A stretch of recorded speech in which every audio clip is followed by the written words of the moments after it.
Hello everyone, welcome back to the defense measures. So today we will cover AFCAT polity.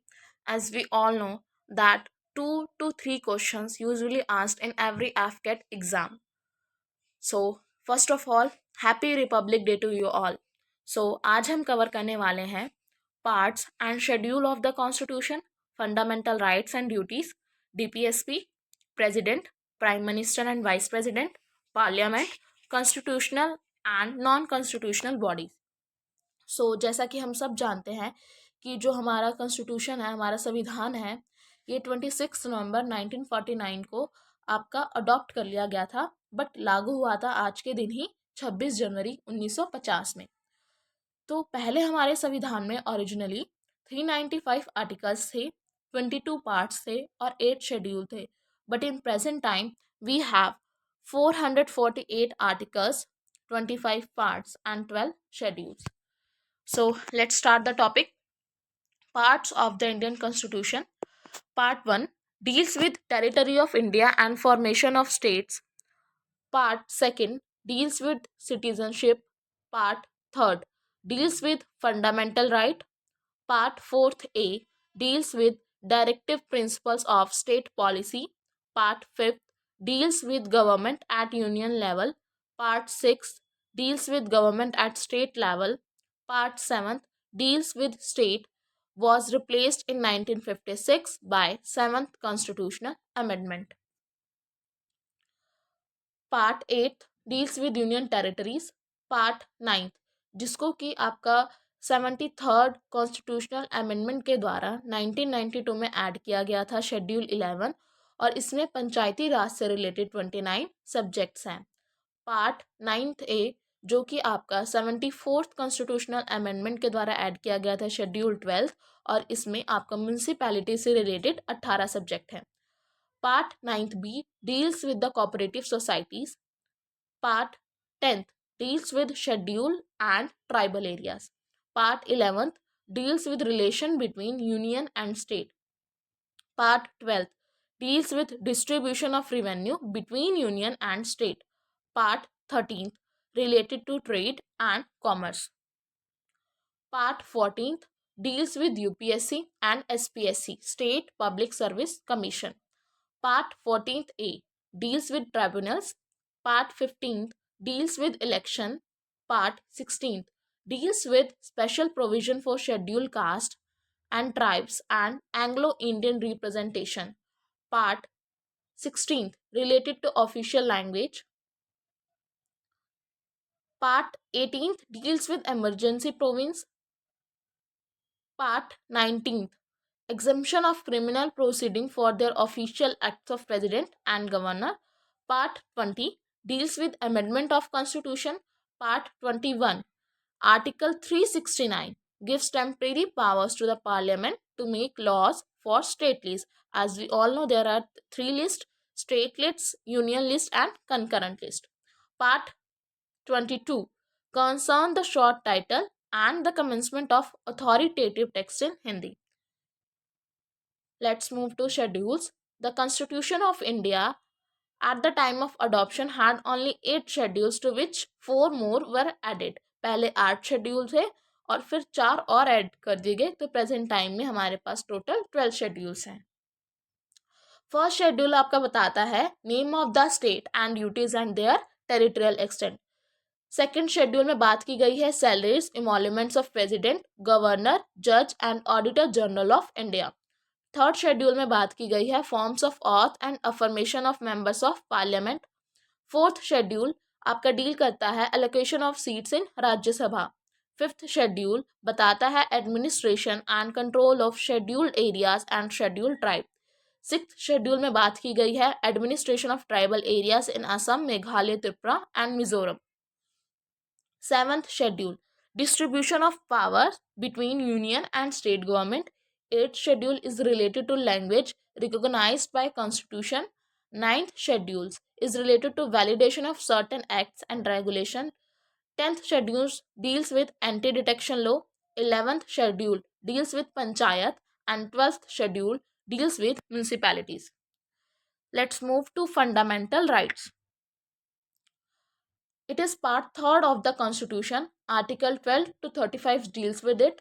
It's derived inspiration from America's Constitution Bill of Rights. It is known as Magna Carta of India.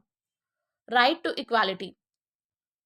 It is described in Article 14 to 18, Equality before law, Article 15. It discriminate the basis of religion, race, caste, sex और place of birth. ये मनाही करता है कि आप discrimination नहीं कर सकते on the basis of religion, race, caste, sex और place of birth. Equality of opportunity in matter of public employment, article 16, कि सभी को रोजगार के समान अवसर मिलने चाहिए.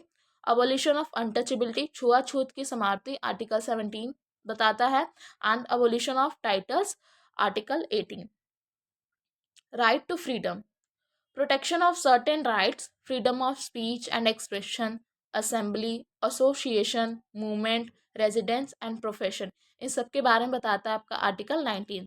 आर्टिकल 20 बताता है protection in respect of conviction for offences. Article 21 protection of life and personal liberty. Free and compulsory education to 6 to 14 years children. 6 से 14 साल तक के बच्चों को मुफ्त शिक्षा, जो कि आपका right to education article 21A के अंदर आता है. Protection against arrest and detention in certain cases, article 22. Right against exploitation. Prohibition of human trafficking and forced labour, article 23. Prohibition of employment of children in factories, article 24. Right to freedom of religion. धर्म की स्वतंत्रता. भारत जो कि एक धर्मनिरपेक्ष राज्य है, तो यहाँ पे आपको किसी भी धर्म को अपनाने का और पूजा पाठ करने का पूरा अधिकार है. Freedom of conscience and right to profess, practise and propagate one's religious belief. Freedom to manage religious affairs, article 26. Freedom from taxation from promotion of any particular religion, article 27. Freedom from attendance in religious instruction or religious worship in certain educational institution, Article 28. Cultural and educational rights.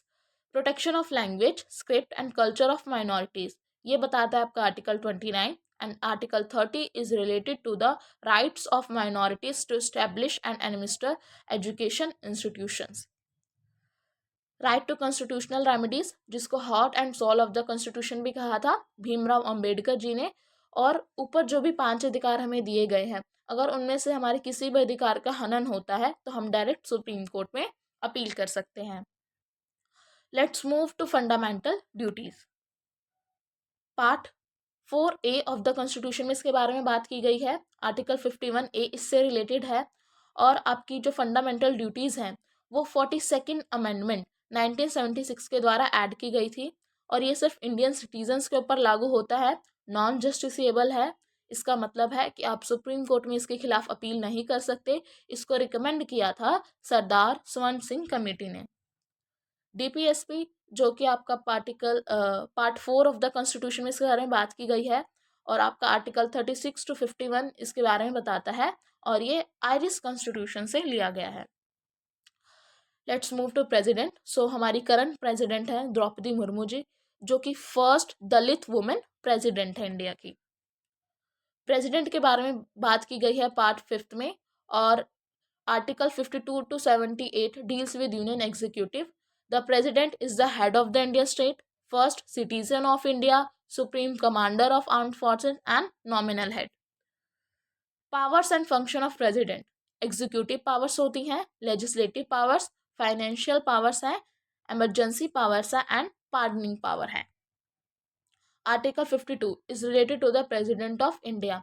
Article 56 term of office के बारे में बात की गई है. Article 60 में president के oath के बारे में बात की गई है. आर्टिकल 72 पार्डनिंग पावर, यानी किसी का दंड क्षमा करने की. आपने देखा होगा अगर किसी को फांसी की सज़ा होती है तो वो राष्ट्रपति को याचिका भेजते हैं. तो राष्ट्रपति के पास पावर होती है, या तो वो उनके रिहा कर सकते हैं, या तो उनकी सज़ा को कम कर सकते हैं, या तो फांसी की सज़ा को उम्र कैद में वो बदल सकते हैं. Article 352 national emergency. Article 356 to 365 बात की गई है प्रेसिडेंट रूल के बारे में. And article 360 is related to financial emergency. Let's move to vice president. So our current vice president is Shri Jagdeep Dhankhar. Second highest office in the country, vice president बनने के लिए आपकी मिनिमम एज होनी चाहिए 35 ईयर्स। इनका टर्म होता है 5 ईयर्स का। आर्टिकल आर्टिकल 63 में बात की गई है वाइस प्रेसिडेंट ऑफ इंडिया के बारे में। आर्टिकल 64 जो कि बताता है vice president as ex officer chairman of Rajya Sabha. Article 65 VP to act as president during vacant और अब्सेंस ऑफ प्रेसिडेंट। आर्टिकल 65 में बताया गया है कि आपका vice president act as a president करेंगे कब, जब तो उनकी सीट खाली हो जाए या अब्सेंस में। आर्टिकल 67 टर्म ऑफ ऑफिस के बारे में बात की गई है। आर्टिकल 69 वाइस प्रेसिडेंट के ओथ के बारे में बात की गई है।